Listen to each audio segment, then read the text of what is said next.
Draft-wise lang dito, I'll go for for work din. Why? Clearing potential lang dyan, defending potential lang dyan because of the Chang'o as well as yung team. Kung pareho silang kukuha ng kanilang mga Hunter's Knife dito, and if you look at the position of Claude, instead of going blue buff or purple buff, he is going for the red buff. This is a good decision. Why? Mama-maximize ng Johead yung mga missiles niya, Maring Athena, onto hitting a single target, unlike dun sa purple na may kasamang bulinggit. Exactly, may bulinggit, no? Alam mo naman, pag may bulinggit, talagang may saling pusang makulit. And right now, Kosei onto the top, being harassed by two members, almost eliminating him. Ang sakit ng early damage dito ni Gold Lane Dev. At mukhang lalaliman pa nila para si Kosei talagang ma-delay ng husto. Diba? Yes, this is what's good with the lineup nga lang ng Aura PH. No? Early harassment, nasa kamay nila. Unang-una, Kagura. Sa Amy Umbrella, look at the harassment na ginagawa niya on the middle lane. Pangalawa, si Matilda. Yung wisp niyan, kahit malayo ka, abot, arok, hindi ka makakatakbo. And yun yung nangyari dito sa top lane. So kailangan nilang iwasan na magka-item agad yan. Pero took at least 2v2 na ang ganap onto the top lane. Parang Athena, yan. Look at that. Talaga naman si Unravel dito. Hindi papayag na basta nalang bulihin si pare mong Kosei. Meanwhile, on to the side naman dito, Sephiroth slowly rotating papunta sa middle lane. Matilda, mabilis talaga to mag-rotate, guys. Talaga sumasama lang siya sa mga kailangan ng tulong. Pero dito si PM may kailangan ng tulong with the flame shot just to settle the score. Look at that. First blood for Big Daddy Greed. Sabi ko naman sa'yo, pag si Big Daddy Greed talaga, pasok na pasok, suwabe-suwabe dito. Paano ka lang no? Grabe ka, dads. Ganon, katindi, asintado, parang Philippine Sniper. Yung flame shot ng ating ni Grid dito. Pero ang bottom lane, Tremart easy. Ito naman yung isa sa mga sinasabi ko na kapag melee heroes yung katapat ng isang pakito, talagang mahihirapan. Pero on the middle lane, ginamit agad dito ni Chu with the Art of Thievery, securing a kill against Kagura. Binigyan niya ng isang maigi. Magising ka sa katotohanan. Gusto rin ni Athena yung flood ni Chu. But right now, Tremart easy trying to outplay Greed so fat. But Unravel with the flicker, hindi naaabutan. Instead, si Tremart easy ang magsasuffer. Yes, nako, pero as of now, the turtle is being aggravated by Aura PH. And I like the way na binawian dito nung yisusin natin yung pakito. Pero ito na nga, another event is about to happen with the ejector. Uy, ejector para lumayo lang dito. Pero yung pa yung kapatid ni Big Daddy Greed, magka-connect yan to Unravel. Pero look at the Frostman's Shield and started dust na pinapakita ni Bumbagsak. But Greed still fat will secure a turtle bob. I will be calling him YSS talang, guys, para wala tayong discrimination. Ayan. No discrimination tayo dito. Pero ayos lang, that is not a discrimination anymore. Pero dito, masyado nang masakit. Kosei going in with a shadow kill. Mukhang nagkaroon na ng space dito. Kahit pa paano si Kosei. Unravel, very aggressive.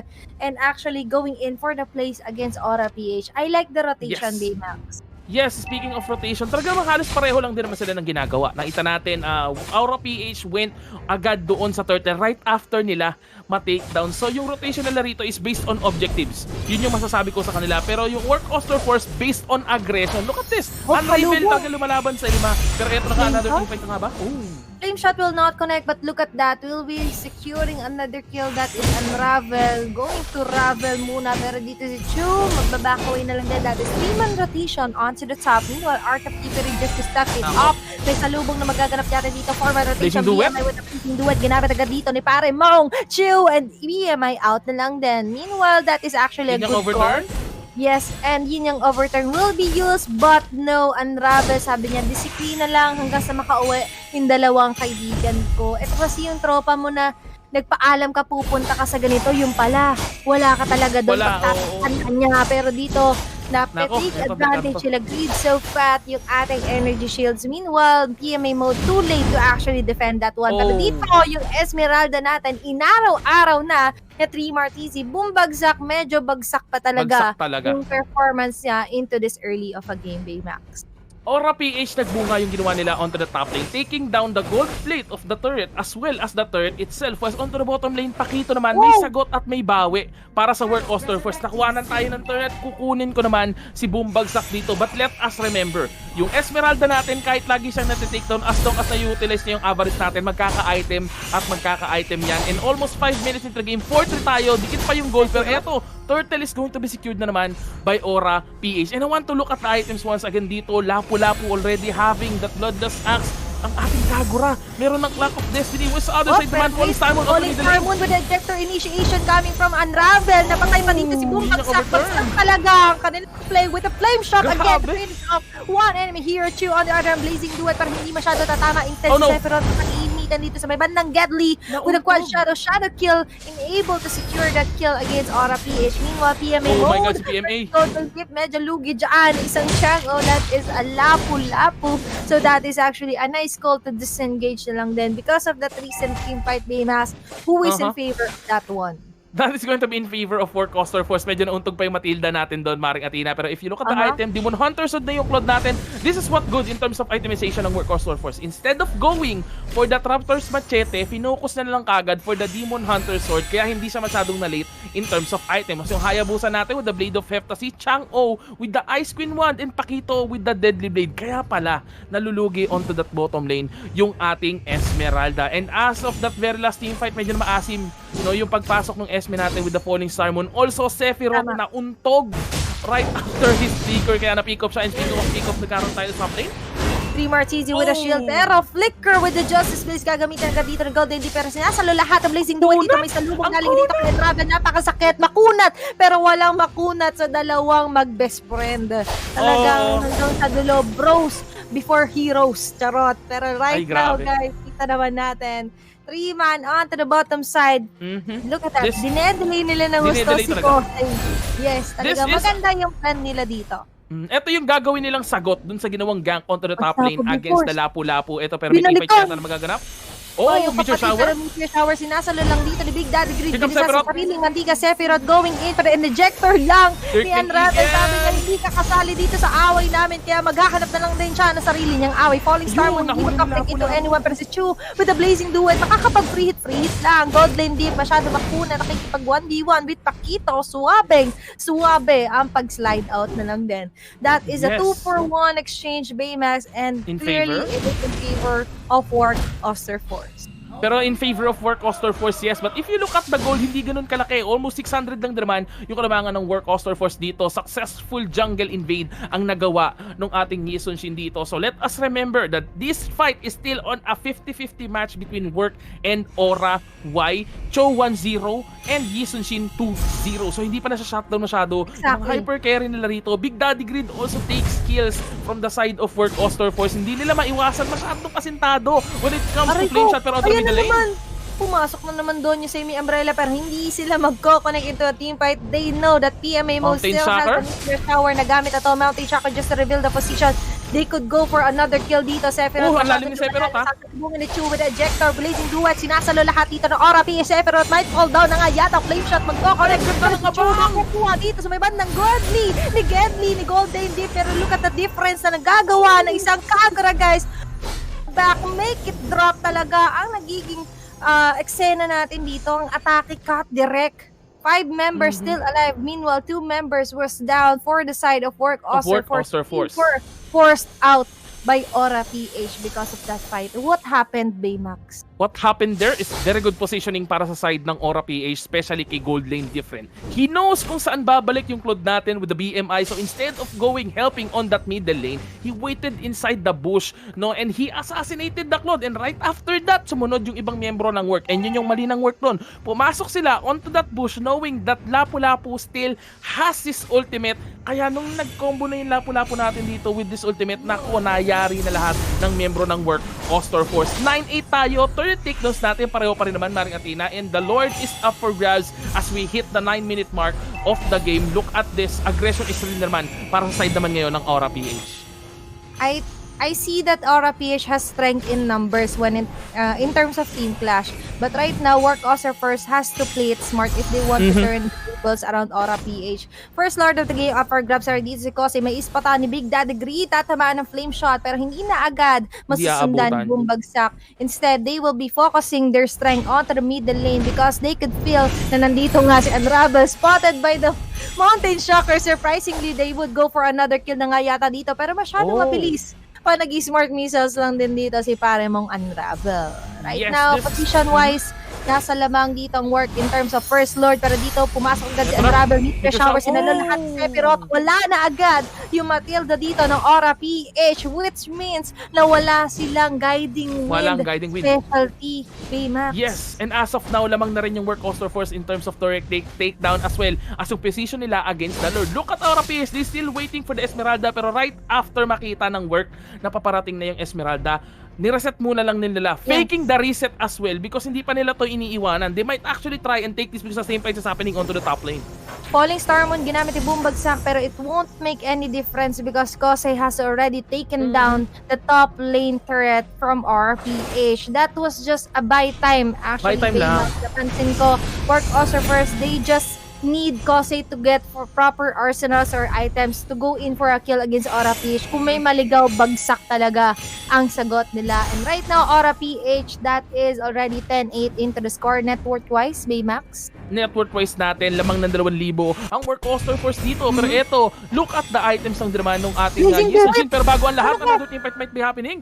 Napakasakit, Kuya Eddie. Talaga, same umbrella with the Jinyang overturn. Kamo di ka makabagsak si Unravel, pero si Boombagsak siya ang na-debated dito ng work Oster for sinasalo-salo ang mga Meteor Shower.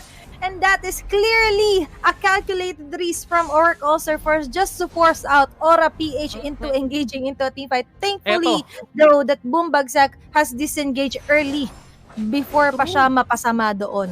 That is actually thanks to the help syempre nung guiding wind ng Matilda natin. Kung nagkataon na wala, salong-salo niya yung Meteor Shower doon. And eto, yung Lord is being aggravated pa rin ng Work Oster Force. But they didn't know na Boombagsak is actually on a very good position. Pero Trey Martisi ang mamataan niya rito. Nag-check-in sila dito ng Aura PH. Medyo umaatras na lang din. Kinukulang sila ng suporta dito. Instead, Aura PH will go in for a kill against that Lord. Falling Star will connect. Pero dito si Sephiroth tinitira ng gusto dito si Chu. Pero nakafocus pa yung Meteor Shower. Maagaw pa rin dito ng Aura PH. Yung Lord natin, Work Oster for surprisingly, binigyan lang ng space si Kosei to actually go in for the base turret of Aura PH. I think that is a much better trade. Why? That is just a level 1 Lord Baymax eh. How about your position into that one? Yes, actually, that's a really good play coming from Work Oster Force. One of the reasons is yung sinabi nga ni Marang Athena, that is an inhibitor turret. Second reason is going to be walang na-pick off sa miyembro ng Work Oster Force, so they still have the time to defend the Lord level 1 na kaya naman nilang tunawin. And as the time passes by, makita naman natin Kosei libreng-libreng nakapag-farm onto the top lane, pero aggression dito sa middle lane. Ang makikita natin, PMA yata magiging target, pero disengage lang muna. Item check lang din naman ang mabilisan. Yung Hayabusa natin, BOD Deadly Blade going for the Endless Battle, whilst yung Yisunshin, BOD Endless Battle. With the Raptor's Machete, ang Claude, Demon Hunter Sword na, tsaka Golden Staff, pero Lord marches in onto the top lane. Around into our favor yung gatong klase ng match-up.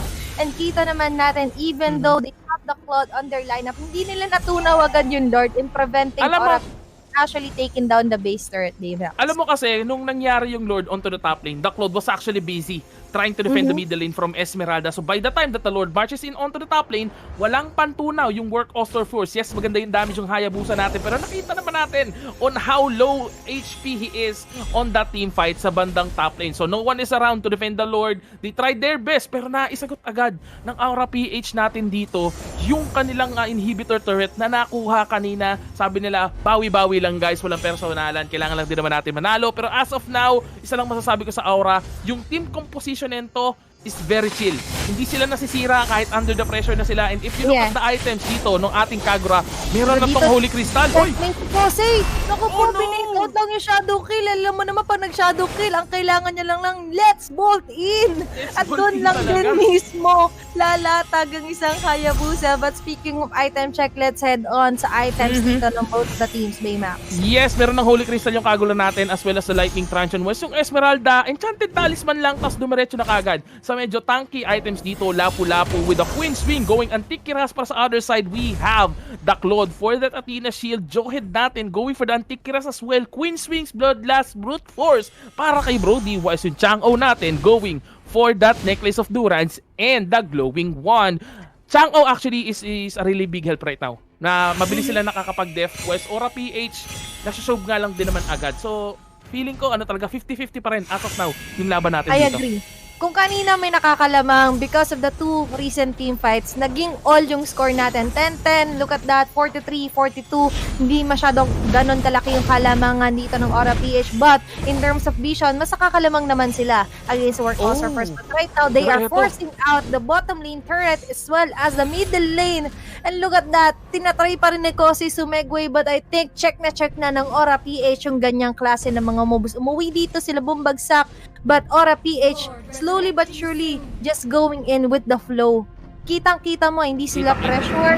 Relax din yung stance nila. They are really waiting for the next Lord, which is up right now, Baymax. Yes, yun yung sinasabi ko about the composure of Aura. Siguro based on their experience na rin, on how many pressures they've faced before, diba? Sa mga grand tournaments ng MPL, no? So, sanay na sa mga ganitong klase ng bagay yung miyembro ng Aura PH. This is going to be the level 2 Luminous Lord na kailangan bantayan ng Work Oscar Force because 16 minutes into the game, 6 na yung turret takedown ng Aura PH natin dito. Unravel na ba na delikado yung kalagayan? Uy, pumasok agad dito sa pero the guiding wind para mukhang mapapasama sila. Good thing he still has the guiding wind to disengage. But I like that Kilowash is slowly but surely 1v1 lang dito kay Kose. Hindi niya hinahayaan na makapag-split push pa. Sabi niya, napanood ko na yan. Pero right now, Blazing Duet, no, hindi pa kinakasa dito ni Chua. Meron naman yung Blazing Duet, pero dito napapasama ba siya ni Gold Lane dito with the Justice Blade. Pagko-connect naman dito Blazing Duet with the BMI out. Gold Lane dito nakakasalo ng mga Blazing Artillery dito kay paring Chu. Pero look at the switch dito. Kapasong careless yung Whisper doll. Pero dito si Big Daddy Green, napapasama pa si Sean. Meron pa yung Smartinism. Oh my gosh, the Negative will be secured by Green so fast. Falling Star Moon will connect nga yata doon sa may bandang top, pero dito sa may bandang bottom side naman natin, nagkakagulo. Look at that flag coming from Gold Lane Deep. Talagang mapapakanta ka ng lilipad ako para lang sa'yo. Dahil ito ang aking superhero. Pero what good job din Aura PH did there is yung Esmeralda. Hindi na kailangan sa mga dun sa team fight natin. Pero speaking of team fight, Claude, gusto pa nang initiate. Nako, All Star Moon hindi magko-connect. Good thing he still has the BMI, Baymax. Yes, and mabalik lang din naman tayo doon sa sinasabi ko about Esme. Cho, si Kosei pala, hindi pala si Chu. Kosei wanted to take that time to split push, pero hindi niya alam yung Esme hindi pa sumama doon sa team fight. And by the fact na hindi pa kasama yung Esmeralda on that very last team fight, and Aura PH still won, that's just, patunay lang yon na masyado nang maganda yung item ng isang Yisun Shin as well as nung lapu-lapu natin na tumangke ng Blazing Duet, ng Meteor Shower at ng Missiles. Pero ito, middle lane, Blazing Duet na naman. Naku po, sinasalo lahat dito ng Aura PH. Meanwhile, wala silang nakuhang exchange. Lumatag na dito yung Mountain Shocker, revealing the position. Bumagsak. Sinusundan niya lang talagang pilit dito si Kosei.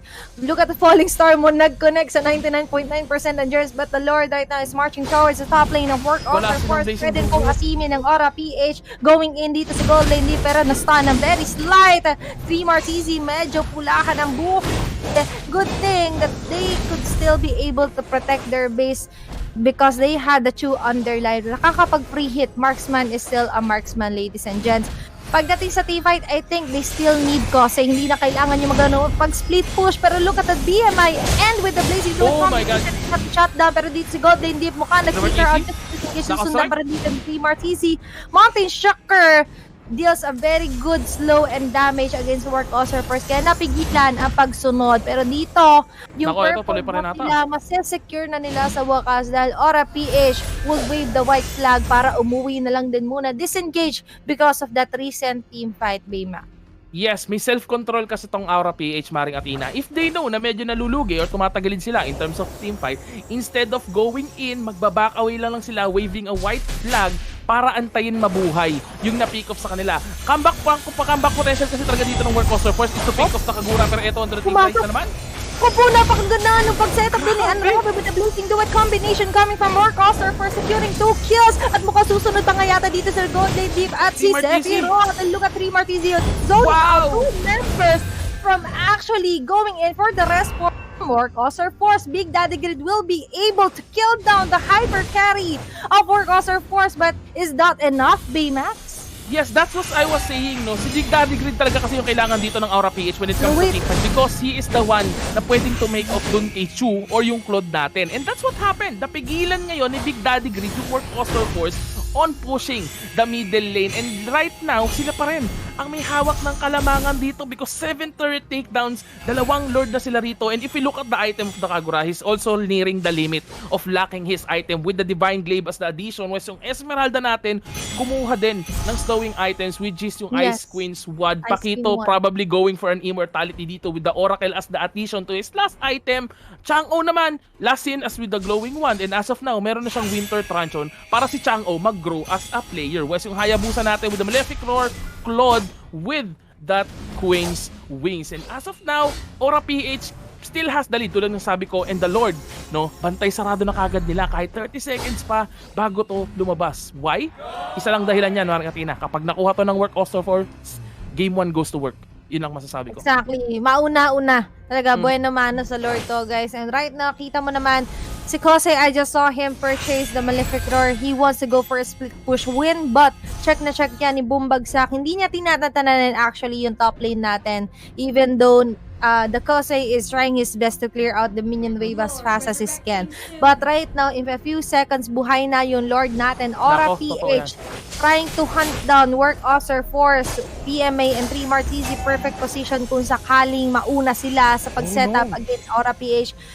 For me, that is an early committing of Meteor Shower against Aura PH. But, kita naman natin dito na iwan sa dream si Big Daddy Greed, suppressed dito with the Winter Truncheon. Nag-grow siya as a player, trying to outplay our Oster Force, pero hindi sasapat yung mga same umbrella pa yung kapatid. Instead, they will be shutted down right now. Chu, on the other hand, then Greed so fat to be able to secure a kill, pero bumagsak na talaga dito with the Falling Star Moon. Pero dito, pilit na hinahabol si PMA mode. And to the save! Oh my gosh, ejector! Para nga naman hindi na masundan pa. 3 Martizi, 1v1 with the Great One, Sephiroth. On the other hand, chill na chill lang. Sabi niya, I'm a Matilda. I can disengage whenever I want. In for ejector naman. Pero wala siya magiging rest po. Instead, dalawa sila. That is 2 to 4 members of Aura PH. Multi-shocker ginamit agad dito. Alam na wow, nandito na agad ang Work Oster for Sinagis dito sa harap.